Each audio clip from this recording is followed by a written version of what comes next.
What is up, YouTube? This is Cybergon.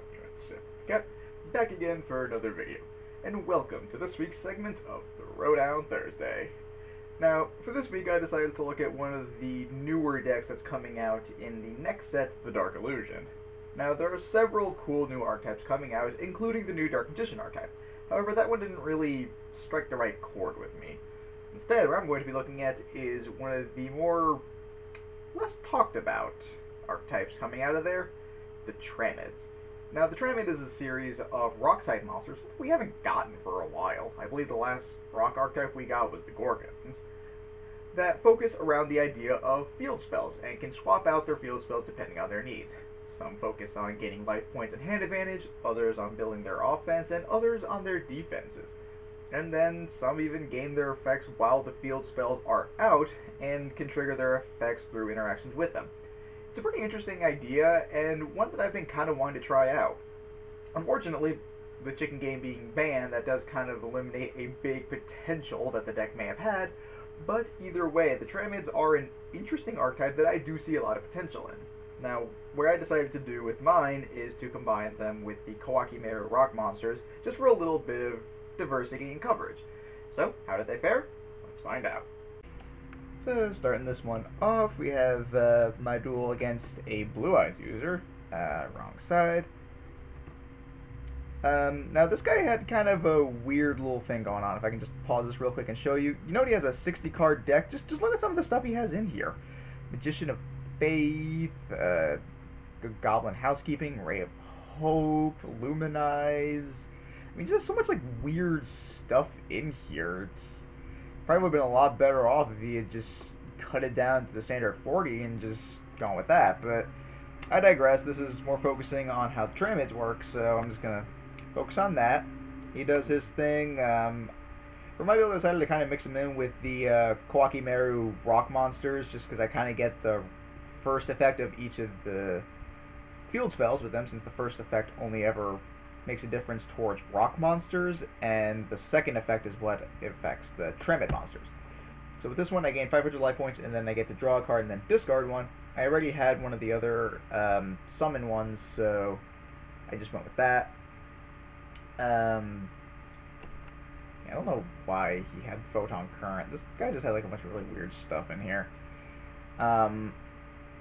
So I go ahead and use his effect so I can search out Sphinx.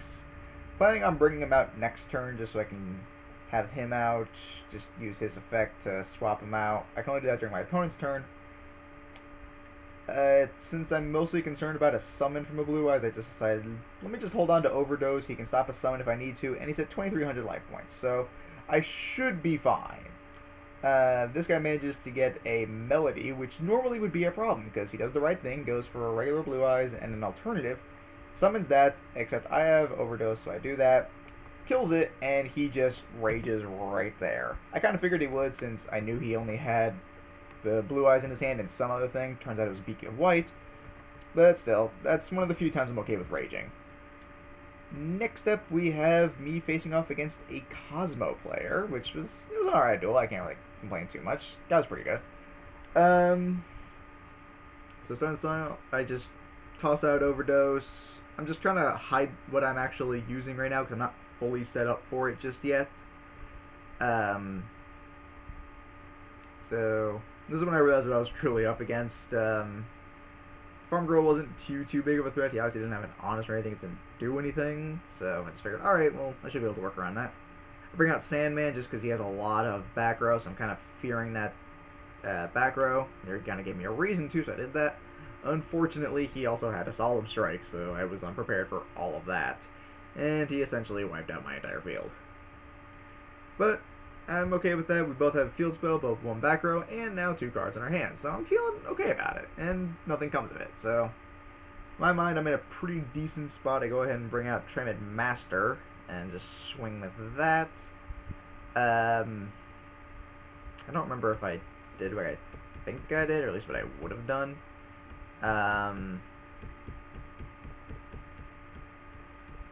Yeah, at this point I decided to swap out my field spell, go for the one that buffs my attack, and then he brought out Dark Destroyer. and I forgot how Dark Destroyer worked for a minute and tried to destroy it, only to discover that's not how that works anymore. Or, not anymore, just not how that works.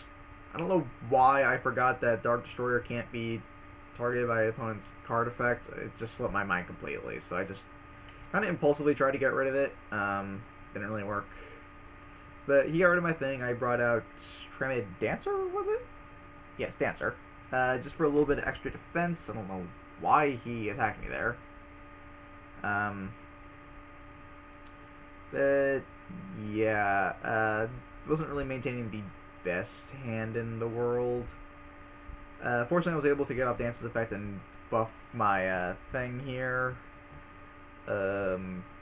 Kind of had to try and take care of that because I could not afford to keep a Dark Destroyer out on the field.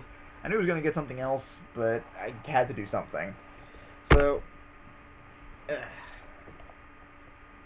keeps on doing his thing. I know I need to deal with the Straw Man, but I'm trying to be careful with my resources just because while I do have Tramid Pulse out, I need to make sure I unfortunately attacked the Straw Man a little too late. I should have done it when he first added the thing so he wouldn't be able to summon out the Dark Destroyer, but that was my own fault.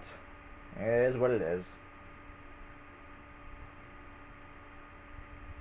But yeah, then he gets out another one and starts the whole chain of events where I really can't do anything about it. And yeah, now this happens. I'm not entirely sure why he didn't attack me with Slip Rider first, unless I had more. I don't remember what my defense was just then, but fortunately I managed to live. So I'm thinking, all right, maybe I have a chance. There may be some odds of that, but then he destroys Pulse, and I realize that I'm gonna have to Destiny Draw. I do not Destiny Draw. I all but lost this one, so just for the hell of it, I set those two things. This is where it kind of surprised me. He goes for Nova and then upgrades it into an Infinity, which normally I hate seeing Infinity, but since this was done through legitimate means, I can't really hate on it. So he swings, and just for the shit of it, I just activate that. He negates it. I can't do anything, and it would make literally no difference, but he negates it for some reason, and then negates Infinity. I don't know why he did that, but I don't know, I kind of find that funny. So anyway, moving on to our last duel of the day. It is against a Lightsworn user. And this one was something. So, let's go ahead and bring out Guardian. Not sure what to expect. I figure, Monster Effect's probably the safer bet to go with. He goes and brings out a Gareth of all things. I'm not... Well, I guess looking at... Well, I could have brought out Dragon. I don't know. Gareth just seems like an odd choice to me, so I go ahead and bring out Wall and my attack buff one. He tries to Honest. I negate that, obviously, because I do not feel like dealing with an Honest-powered Gareth. So I still have my Spell Negate. And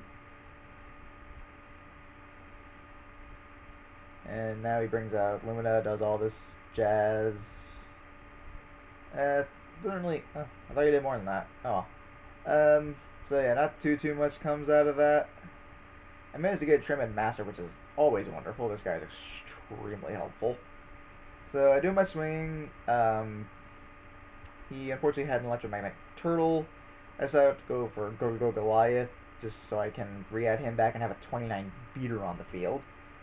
I realize that does kind of cost me one of my negates, but I've only been seeing monster effects out of him, and I do not have my monster one right now, so I just figured that was the safer bet. He does unfortunately get rid of that. However, that lets me trigger both of my Sphinx effect in order to bring... Well, actually, the first one was Sphinx effect, and the second one was the field spell. And then he JDs. I mean, come on, I get them both out, and he just... Moments like that just kill me. It really is why I don't like Lightsworns all that much, or... I don't know. I'm okay with Lightsworn Engine, I just don't like... It's Judgment Dragon, I guess, is what I have the issue with. But anyway, at this point, I'm just kind of put on pure defensive. There's really nothing I can do to this thing without a Raigeki.